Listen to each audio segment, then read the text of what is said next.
ang ganda. Diba? Sa mga maraming problema dyan. Diba? Ganda dito lang, no? Ganda.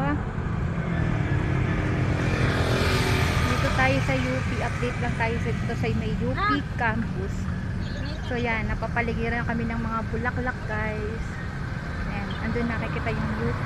So dito lang siya banda. Sa mga mahilig mag picture dyan. Buhay na buhay ang ating mga bulaklak ngayon. Dahil siguro dahil umuulan. So kabilaan siya. So ito yung nadaanan namin dito guys. Buhay na buhay ang mga bulaklak ngayon.